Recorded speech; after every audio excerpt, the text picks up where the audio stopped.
바알이라는 것에 대해서 우리는 좀 잘 알아야 할 필요가 있습니다.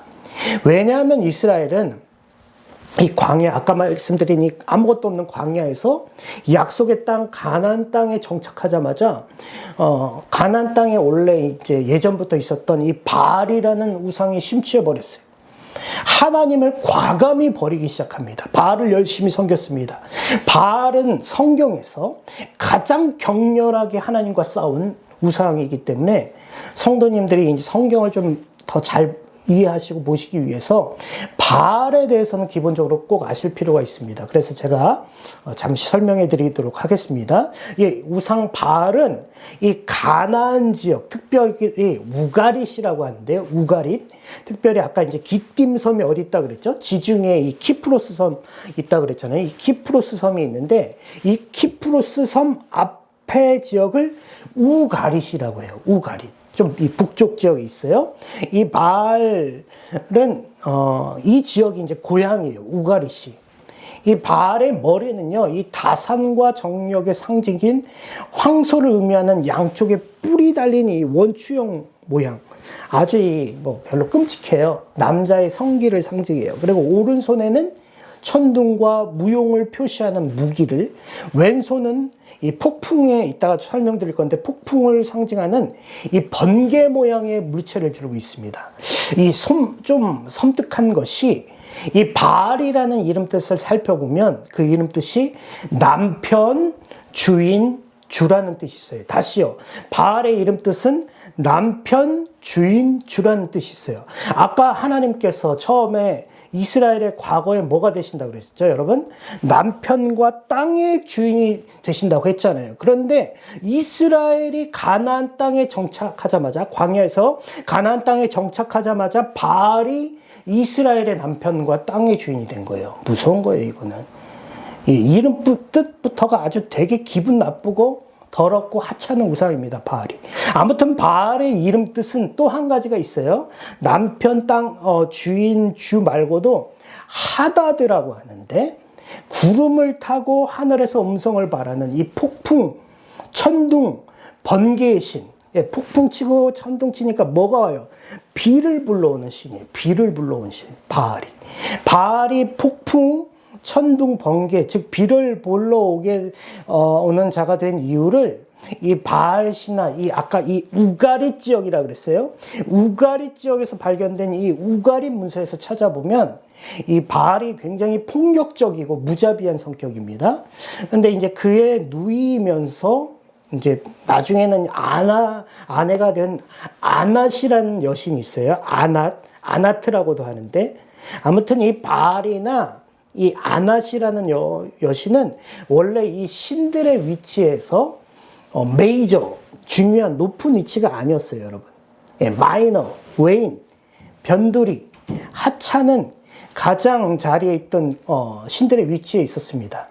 그런데 그 바알이 죽음의 신, 지하 세계를 지배하던 이 모트에 의해 죽임을 당하게 됩니다. 그런데 거기에서 이제 반전이 일어나는 거예요. 하급신 바알이 죽은 후에 반전이 일어나는 거예요. 바알의 누이 동생이면서 후에 아내가 된 이 아낫이라는 여신이 굉장히 능동적으로 나오거든요. 이 여신을 죽은 바알을 그리워합니다. 그리고 바알의 죽음을 애도하면서 바알의 대적자들을 그때 막 살상해요. 그리고 그 살상한 피로 목욕을 합니다. 유혈의식을 거행해요. 그것에 더해 죽음의 신, 아까 모트가 이제 바알을 죽이잖아요. 그 모트를 이 아낫이라는 여신이 죽여요. 이유는 뭐냐면 또 바알을 일단 죽였고 또 죽음의 신 모트로 인해서 신들의 횃불인 막 태양이 막 뜨겁게 장렬하고 이제 비가 내리지 않는 상황이 됐거든요. 그러니까 모트를 죽여요. 이 시점에 중요한 것이 뭐냐면 모트가 죽으니까 누가 부활해요? 바알이 부활합니다. 뭐 허무맹랑한 얘기죠. 허무맹랑한 얘기인데 어쨌든 이 부활한 바알과 그리고 그를 살렸던 아낫이 뭐예요? 그때 성관계를 가져요. 성관계. 그때 뭐가 치는 거예요? 폭풍이 치고 번개가 치고 막 천둥이 쳐가지고 땅에 뭐가 내리겠어요? 비가 내려가지고 풍요와 생명을 회복시킨다는 게 바알 신화의 중요한 내용입니다. 이런 신화 내용 때문에 사람들은 바알이 이제 건기 때는 지하 세계에 있는 거예요. 죽었으니까. 근데 이제 비가 오는 우기 때는 폭풍을 몰고 와 막 비를 내려서 대지를 살린다. 그런 믿음이 생긴 거예요. 비는 바알의 정액을 상징하고 비를 받아들이는 이 땅, 여성, 그 결과로 풍성한 결실을 얻게 된다고 본 것입니다. 예. 고대 근동 지역의 사람들이 자신들이 이제 어찌할 수 없잖아요. 지금도 역시 마찬가지지만 우리가 이 계절적인 자연 현상들, 뭐 가뭄, 기근, 막 이 불확실함을 어떻게 할 수 없잖아요. 불안정한 상황을. 그래서 누구의 도움을 얻고 싶은 거예요? 바알의 도움으로 그것을 극복하고 풍요를 누리고 싶어 한 것입니다. 예, 그렇습니다. 바알의 종교를 한마디로 딱 정리하면 뭐예요? 두 가지예요. 풍요와 성의 쾌락, 다산이에요. 풍요와 다산, 바알은. 이런 바알의 우상을 성격을 성경에서 좀 살펴보면 예컨대 참 선지자 엘리야 시대에 바알 선지자 450명과 아세라 선지자 400명, 이 850명의 이 막 무당들이, 바알 무당들이 엘리야와 한 명과 850대 1이에요. 영적 전쟁할 때 성경에 보면 막 바알 무당들이 뭐예요? 칼로 몸을 막 자해하는 장면 나오죠. 이것은 아까 말씀드린 여신 아낫이 피로 유혈 의식, 대적자들 다 죽이고 피로 막 목욕한 것을 모티브, 동기로 한 것으로 보통 이런 유혈 의식은 뭘 부추기겠어요, 여러분?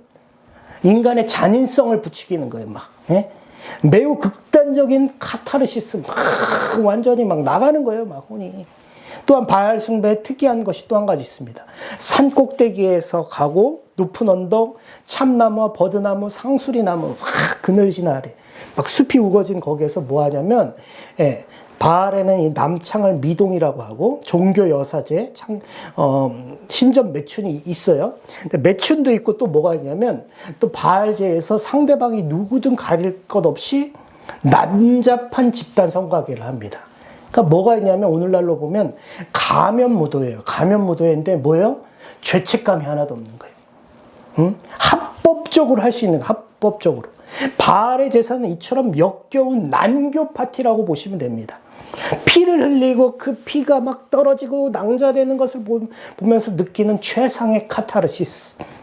바알 제사 속에서 전혀 일면식도 없었던 모르는 사람과 이 성관계를 통한 극한의 성적인 쾌감.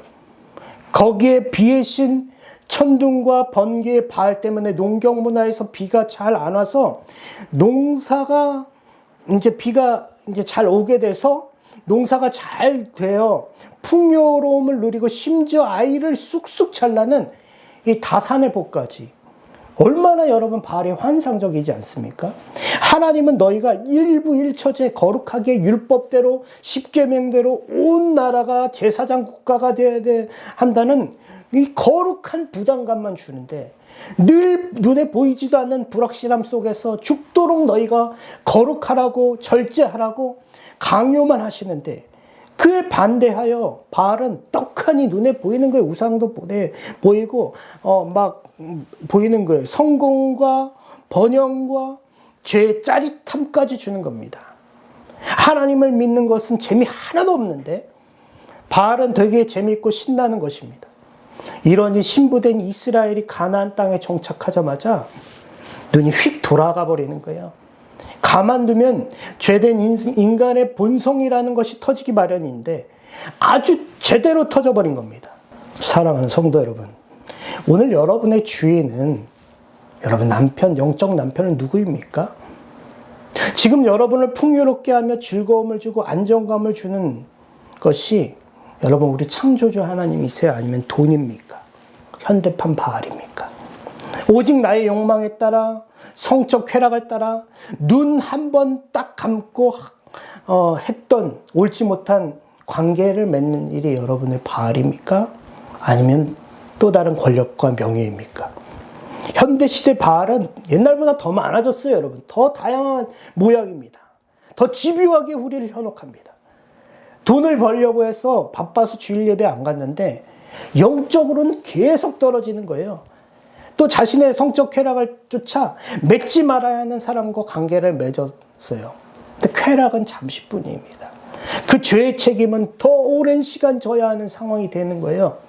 명예를 쫓아 권력을 탐했고 신앙생활을 조금 타협을 한 건데 하나님께로부터 더 징계를 당하는 상황이 된 거예요. 사랑하는 여러분, 주의 백성은 자기의 존재의 의미를 오직 하나님께만 찾으셔야 한다는 것을 기억하시길 바랍니다. 자기의 존재의 의미를 하나님께만 찾으셔야 돼요. 그것을 마음에 새기시기를 바랍니다. 오늘 이스라엘 공동체는 바알 따라가다가 우상 따라가다가 그들 사회가 처음 시작할 때 출범할 때 기초로 삼았던 이 평가의 기준을 완전히 잃어버렸어요. 우상 숭배가 이스라엘 사회의 근간까지 다 흔들어버리는 결과를 초래한 것입니다.